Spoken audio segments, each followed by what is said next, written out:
Ngaha turaje Nyagasani twitabiriye ingoma y'urukundo ku izina ry'Imana Data na Mwana na Roho Mutagatifu. Amen. Amahoro bana b'Imana, nimuhumure, Imana iradukunda. Ije kutugera neza kuri wa gatatu w'icyumweru cya 22 mu cyumweru bisanzwe tariki 18/2024. Ng'amasomo agiye kuduhuza n'Imana. Isomo rya mbere ni iryo mu ibara ya mbere Pawulo Mutagatifu yandikiye Abanyakorinti, umutwe wa 12 umurongo wa 31 n'umutwe wa 13 umurongo wa 1 kugeza kwa 13. Bavandimwe, nimuharanire ingabire zisumbuye kandi ngiye kubereka zitambutse zose. Naho navuga indimi z'abantu n'iz'abamarayika, ariko singira urukundo, nabandi nk'icyuma kibomborana cyangwa izogera irangira. Naho nagira ingabire y'ubuhanuzi, ngahishurirwa amabera yose n'ubumenyi bwose. Naho nagira ukwemera guhambaye kumwe gushyigura imisozi, ariko ndafite urukundo ntacyo mba ndicyo. Naho nagabiza abakene ibyo ntunze byose, naho nahari umubiri wanjye ngo utwikwe, ariko nta rukundo mfite ntacyo byaba bimariye. Urukundo rurihangana, rwitangira abandi, ntirugira ishyari. Urukundo ntirwirarira, ntirwikuririza, ntacyo rukora kidahwitse, ntirurondera akarakarwo, ntirurakara, ntirugira inzika, ntirwishimira akarengane, ahubwo ruhimbazwa n'ukuri. Urukundo rubabarira byose, rwemera byose, rwizera byose, rukihanganira byose. Urukundo ntiruteze gushira. Ubuhanuzi se buzashira, indimi zose zizaceceka, ubumenyi se buzayoka. Koko ubumenyi bwacu buracagase, kimwe nuko ubuhanuzi bwacu bucagase. Igihe rero ibyuzuye bizahinguka, iby'igicagate bizazimira. Mu gihe nari umwana navugaga y'abana, ngatekereza nk'abana, nkazirikana nk'abana. Aho mbereye umugabo nikuyemo ibyarwana byose. Ubu ngubu turasa n'abarebera mu ndorerwamo ku buryo budafututse, ariko hari igihe tuzarebana imbona nkubone. Ubu ngubu byo nzi biracagase, ariko icyo gihe bizamenya nk'uko nzwi. Kugeza ubu ukwemera, ukwizera n'urukundo uko ari bitatu birabangikanye, ariko icy'ingenzi muri byo ni urukundo. Iryo ni ijambo ry'Imana. Zaburi ya 33.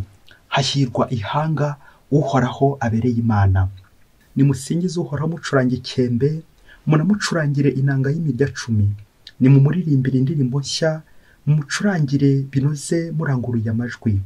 Kuko ijambo ry'uhoraho ari ntagorama, n'ibikorwa bye byose bikaba indahinyuka. Akunda ubutungane n'ubutabera, isi yuzuye neza y'uhoraho. Hahirwa ihanga uhoraho abereye Imana, hahirwa umuryango w'itorero ngo wimbataye. Uhoraho, ineza yawe iraduhoreho, nk'uko amizero yacu agushingiyeho. Hahirwa ihanga uhoraho abereye Imana. Nyagasani Yesu ntabane namwe. Amagambo mu Ivanjili ntagatifu uko yanditswe na Luka, umutwe wa 7 umurongo wa 31 kugeza ku 35. Muri icyo gihe Yesu abwira rubanda ati, mbese abantu b'iki gihe nabagereranya n'abande? Bameze nkande? Bameze nk'abana bicaye ku kibuga, bamwe babwira abandi bati, twavugije umwirongi maze ntimwabyina, duteye indirimbo z'amaganya ntimwarira. Kuko rero Yohani Batista yaje atarya umugati kandi atanywa divayi, muravuga muti yahanzweho. Naho umwana w'umuntu azarya kandi anywa, muravuga muti ni igisambo, ni umusinzi, ni inshuti y'abasoresha n'abanyabyaha. Nyamara ubuhanga bugaragazwa n'ibikorwa byabo. Iyo ni Ivanjili ntagatifu. Bayoboke b'Imana, nimugira amahoro. Aha tugeze ni kuri buri munsi. Ufungure buri munsi. Ufungure buri munsi. Ufungurira abandi buri munsi. Ijambo ry'Imana buri munsi. Ineza y'Imana buri munsi. Nujya ugera kuri buri munsi, ujya ugira akantu hakora.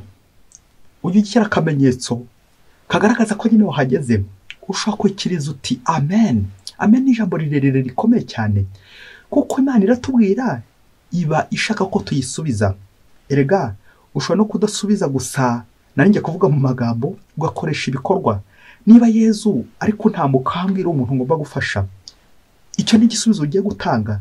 Niba Yesu ari gutambuka ambwira igikorwa ngomba gukora cy'urukundo, komeza ugikore bihereye ku ijambo mvise buri munsi.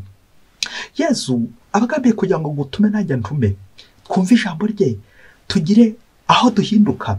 Ibyo twakoraga nabi tubyihorere, ibyo twakoraga neza tubikomeze. Yesu abaje kugira ngo agukebure, nguko gusubiza Imana kuri buri munsi. Gusubiza Imana buri munsi bitewe n'ibyo nyagasana gusaba, bitewe n'ibyo ashaka kuguha, bitewe n'ibyo umushimira. Aho uri nawe ujye ukora akamenyetso ko wageze kuri buri munsi, kagaragarire mu mvugo ndetse no mu ngiro, hanyuma no mu buzima bwawe bwa buri munsi, uhamye ubuzima bwawe bwa buri munsi. Mbere y'uko ngiye kubabwira intego tugiye kugenderaho n'amasomo nyagasani yaduteguriye, ngiye kubanza kukubwira inkuru y'abagabo babiri, umugabo witwa Eugene n'undi witwa Theogene.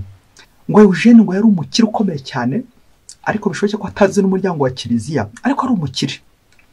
Uwa kabiri we Theogene ngo yari umukristo, ariko adakize cyane. Nuko umunsi umwe ngo baricara, bishoboke ko bari bicaye nko mu ikabare bari kuganira. Eugene aratangira ati, umva sha Theogene, uri inshuti yanjye. Theogene aturi umuntu mwiza koko. Arongera ati, umva Theogene, ngiye kuzakugabira inka. Theogene ati, uri umuntu mwiza. Eugene arongera ati, ariko iyo nka nzakugabira ntabwo azaba ari inyana, imbyeyi, nta nubwo izaba ari ikimasa. Nuko Theogene baramusubiza ati, ye please, reka nanjye y'icyo ngusaba, nanjye iyo nka uzayinzanire atari ku manywa atari na nijoro. Aha umwitozo ukagira uti, ninde uri mukuri, ari Theogene ari Eugene? Fora aho bazahurira kugira ngo bagabirane iyo nka, fora aho bazahurira kugira ngo bahuze. Ngubu bazahuriza he? Niba batazahurira ibumoso ntibahure n'iburyo, bazahurira he? Niba batazahurira hasi ntibahure no hejuru, bazahurira he? Indyarya imwe n'indyamirizi, Eugene na Theogene bazahurira he? Amazina turaza kuyagarukaho ko ari abiri, ariko hagati aho nsuje abitwa ba Eugene, abitwa ba Theogene. Nimugire amahoro kandi nimwubahwe. Amasomo ko tumaze kuyazirikana, ndetse tugenda no kuri iki kiganiro cya Theogene na Eugene bamaze kugerana, za nka zigabirwa mu ikabare zitazigera zitaha, bya biganiro bitangirwa mu ikabare akenshi haba harimo ibinyoma, ibikabyo, kubeshya, gusebya abandi n'ibindi byose nyine nk'iby'abavumbyi bose. Akavuga igira iti, umushitani w'inzoga agendera mu mbetezi. Nyuma yo kumva ibi byose, tujye kuzirekana ku ngingo yo koroherana, gutagorana. Ubwo tuza kubona ko mu buzima hariho abantu benshi bashoboye ariko badashobotse, umuntu ushoboye ariko udashobotse. Reka bariwe tuzirikanaho, bityo nawe uzi kuva ahangaha uvuga uti, harya ubwo mugenzi wanjye nta buryo ushobora kumworohera kugira ngo tworoherane, duhuze, tugere aho duhurira. Iyo mudahura n'umuntu biragoye ko mwazahuza.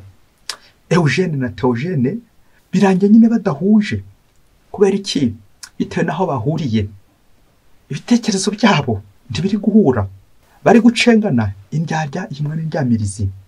Umuntu ushoboye ariko udashobotse twamumvise mu isomo rya mbere. Cyane cyane uyu mutwe buri wese yajya ufata mu mutwe, niba ko gukundana 1 Corinthiens 13:13, Abanyakorinto ba mbere 13:13, ikiruta byose ni urukundo. Ukwemera, ukwizera n'urukundo, nubwo bibangikanya, ariko ikiruta byose ni iki? Ni urukundo. Pawulo mutagatifu ari kwifuza ubumwe ahangaha i Korinto, ariko kugira ngo ababwire ubumwe arifuza kubabwira ko ubumwe budashingiye cyane cyane ku bintu bya mirenge waba ufite, ubukire, ahubwo bushingiye mu guhuza. Kuko abantu benshi barakize, bafite ibintu byinshi, ba Eugene barahari benshi bafite ibintu byinshi, ariko icyo babuze ni iki? Babuze ubumwe, guhuza, ahantu bashobora guhurira. No mu rugo mushobora kuba mufite ibintu byinshi cyane, ariko niba ntaho muhurira ngo muhuze, ibyo bintu nabyo ni ubusa. Ngizo z'abantu Pawulo avuga, nubwo wagira impano izahe n'izahe, izi ndimi z'abantu n'iz'abamarayika, ukagira impano nyinshi, ukagira ingabire nyinshi cyane, ntacyo bivuze niba nta rukundo ufite. Ngize ingabire kugaba, ba Eugene bakagabira ba Theogene, ariko ntibizagira icyo bifata. Kubera iki? Nta rukundo rurimo. Ubu yakiza ko harimo urukundo, za nka zari gutaha, ariko ntabwo itashye. Kubera iki? Nta rukundo ruhari nyine, byari by'amagambo gusa. Ngize impano, nguko kugaba. Muvyeyi, wongera urebe niba nta bantu wagiye ugabira, ariko izo nka zikaba zitaratashye. Uko no kubeshya. Urashoboye ariko ntabwo ushobotse, uragorana. Ufite impano, ufite ibintu, ntacyo ubuze, ariko ubuze urukundo, kuko nyine ntabwo ushobotse. Urashoboye ariko ntushobotse. Ivanjiri uyu munsi nayo iratubwira Yezu uri kuducyaha ku bantu bashoboye, ku bantu bagorana, abantu bacengana, ba nta munoza, ba nta mushobora. Ubwo yakoresheje ijambo mu gifaransa ryitwa cette génération. Abantu b'iki gihe, ijambo génération riva ku kigereki genos. Iri jambo Yezu atangije abantu b'iki gihe turarihuza n'abagabo babiri twatangiriyeho, Theogene ndetse na Eugene. Eugene bivuga ni ijambo ry'ikigereki rivuga ngo, iryo jambo genos bikavuga ngo la bonne race, uwavutse neza, uwaje neza. Nuko Theogene nawe bikavuga ngo Theos genos, la race de Dieu, urubuto rw'Imana. Ni nk'umuntu uva ku Mana nyine, ni wa mukristo. Nuko rero ushobora kuba ari Eugene waravutse neza, ufite ibintu bya mirenge, ariko se niba uterekeza ku Mana, Theos genos, byabikumara iki kuvuka neza ariko udafite uburere bwiza? Ba Theogene na Eugene turabasuhuje, nimugire amahoro. Ng'abantu b'iki gihe, iyi generation, uko bagorana, uko bameze nabi, uko badashobotse, barashoboye ariko ntibashobotse. Yezu muri Evanjiri arifuza kubwira abafarisayo n'abigisha amategeko uburyo bashoboye ariko badashobotse, ntibemera korohera abandi. Evanjiri nanone irerekeza kubigisha amategeko n'abafarisayo babandi bashoboye ariko badashobotse, badashobora korohera abandi. Buri gihe bahora bagorana, bakagora Yezu, bakagora abayoboke b'Imana, bakagora Imana. Nguko gufunga umutwe, gufungira Yezu, gufungana Yezu umutwe, kunagira.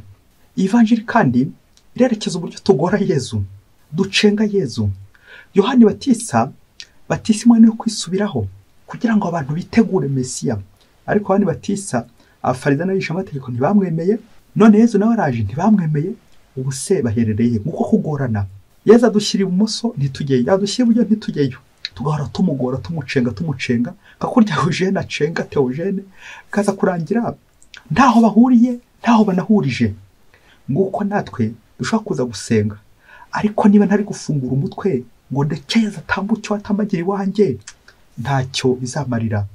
Niba mu rugo rwanjye tubana n'umuntu ariko ndashobora kuva ku izima, urwo rugo ruzashya. Nguko uko rero tugomba koroherana aho turi hose, kugira ngo Nyagasani atambuke mu mutwe wacu, aduhe ibitekerezo bizima, atambuke no mu mutima wacu, imitima yacu ikere kugorokera Imana, gukera Nyagasani, kugorokera Nyagasani uko bikwiye. Kuko nyine mubyeyi, ushobora kuba ufite ibintu byinshi cyane, ariko se niba ubuza abantu ukabona n'ubuntu bw'Imana, ubwo se ufite iki? Mushobora kuba mukize, mufite ibintu bya mirenge, mukabana n'umuntu, mukabana kubera ibintu, ariko nta rukundo rurimo, nta buntu burimo. Turakize, ariko imbere turakennye. Dukize ku bintu, ariko ku Mana turakennye. Tubuze Imana, nta Mana dufite. Yezu aradusaba gufungura umutwe, twe kumera nk'abana, bafunze umutwe, ahubwo tuba abana b'Imana. Abana b'Imana niba abandi Yezu ashyira iburyo bakajyayo, Yezu yagushyira ibumoso ukajyayo, kubera kumwumvira. Être flexible, kumvira Yezu, ngo ube umwana w'Imana. Ni igihe cyose Yezu avuze ikintu, nkamukurikira kandi nkamukurikiza. Nawe niyo Yezu aje simbimenye, nkanangira umutima, igihe cyose nanjye mba nyine nk'umwana w'igitapambuga. Abandi bakwishima we ntihagire icyo bimubwira, abandi babara nawe ntigire icyo mubwira. Iki gihe abantu b'iki gihe ibintu biratambuka, ntibigire icyo bikubwira, ntibigire isomo bigusigira. Ibintu byose biratambuka bigahita, ukambona bihita gusa. Ntuzigere na rimwe ureba hirya no hino ngo ufungure amaso urebe isomo biguhereza. Mubyeyi, wasanga nawe urabonye mbona bihita, ibintu byose ukabona biri guhita, ariko ntiwizirike kudahita ari we Yezu Kristo. Umunsi umwe ngo ababyeyi muri quartier bagiye gusura mugenzi wabo, babona gufite ikibazo, bishoboke ko bahuraga mu itsinda groupe yo gusenga, igihe cyagera bakamubura, ndetse no gukaze bakamubura. Nuko ngo baza kujya kumusura, ariko ngo bari bajyanywe nanone ko bari bumvise ko umugabo we adashobotse kubera ibintu bisharira ajya akorera abandi muri societe.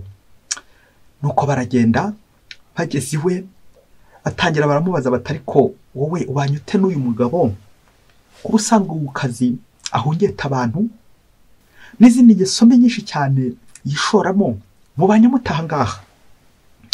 Nuko wa mugore arabumvira, arangije arababwira ati, umva rero mwabagore mwe, nimundekere umugabo wanjye hari igihe arankubita, akampondagura, bwacya mu gitondo akankubita igitenge. Umugabo wanjye hari igihe ankubita, akankubita urushyi, igihe cyagera akagaruka ankubita umufuka w'umuceri, umugabo wanjye arankubita arampondagura, akankubita umugeri, bwacya mu gitondo akankubita akaguru k'ihene. Ubundi nuko mbayeho, nubwo mbirya nyine nabyo birarya. Nuko abagore bataha bihebye bumiwe kubera ubwo bucakara mugenzi wabo arimo, baramukubita bakamukubita bakamuhondagura, ariko bakaza kumugaburira, bakaza no kumwambika. Mubyeyi, hari ubucakara burenze ubwo ngubwo, bimeze nko mu gihugu cya Misiri, aho Abisirayeli bari bicaye ku nkono z'inyama, umutogoto w'inkono y'inyama, ariko bari ku bucakara bwa Farawo wabazitiye. Bayoboke b'Imana, Yesu Kristo akuzwe. Ongerere mu rugo rwawe niba nawe nta bantu ugaburira ariko babitamwa amarira, kugaburira abantu ariko bari kubitamwa amarira, aho nawe ntushobotse. Urashoboye, ufite ibintu bya mirenge, ariko ntabwo ushobotse, uragorana. Ngiye gusoreza ku bintu 4 biza kugufasha nanjye bimfashe korohera Nyagasani kugira ngo atambuke iwacu dushobokere Nyagasani. Icyambere niyo mvugo y'igifaransa igira iti science sans conscience n'est que ruine de l'âme, ngo ushobora kuba ufite umutwe, ufite ubwenge, warize, ufite amashuri menshi cyane, za dogutora nyinshi cyane z'ikirenga yewe, ariko ntacyo byakumana niba nta mutima ufite. Ushobora kuba uri Eugene, waravutse neza, uri umuntu mwiza cyane, ufite ibintu n'ibintu, ariko niba nta mutima ugira wo kubitangaho, science sans conscience, nta mutima nama nyine ufite, uragorana, urahemuka. Urashoboye ariko ntushobotse, ufite ubwenge ariko ubwenge bwawe bugutanya n'Imana, ngo se bwa bukumariye iki niba nta mutima ufite? Warize uriga ucyura umutwe, umutima usigiye ngiyo mu mahanga, usigira abanyamahanga, ugarukana umutwe gusa. Ye baba we, kandi byababa. Icya kabiri twazirikana ni systeme bita mu gifaransa neocolonialisme, uburyo bushya bwo gukoloniza abandi, bwo gukandamiza abandi ukoresheje iki? Ibintu, amafaranga, ububasha ufite. Nuko rero ukajya urimena ku bandi, ukabapfukirana, imitima yabo ukaba uri kuyica, ukabarundaho ibintu, ukabarundaho amafaranga, ukabahemba, ariko uko bahemba umuriro w'iteka. Kubera iki? Ufite amafaranga menshi, ariko ubuze umutima warawutaye. Esprit de domination, ushaka kwigarurira abandi, ariko ubabuza uburenganzira, ubabuza uburyo. Ukabana n'umugabo mu rugo, agakubuza uburenganzira, akajya yirirwa guhohotera, akaraguhohotera, ariko ngo agukubise agafuka k'umuceri, agukubise akaguru, agukubise n'akandi, agukubise urushyi, ngo agukubise byose, ariko ukajya ubirira ku muguru. Ko byakumara iki se nyine? Byakumara iki umuntu uguhereza ariko ari gukwambura, akaguhereza imyambaro ariko ari gukwambura roho yawe? Icya gatatu twazirikana muri plomberie, mu bintu bijyanye n'amazi, hari tiyo bita flexible, bahinamo kugira ngo amazi atambuke, amazi ashobore gutambuka.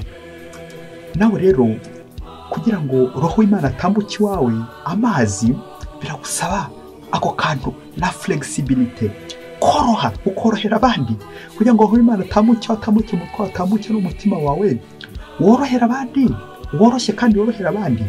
Ntibindeba, ahubwo umuntu ushobokeye Nyagasani, ushoboye ariko unashobotse. Icya kane ni muri siporo, umukinnyi ukina cyane basket ndetse na volley, cyane volley, bamutegeka kwambara inkweto bita souplesse, être souple, kugira ngo ushobore kuzamuka neza.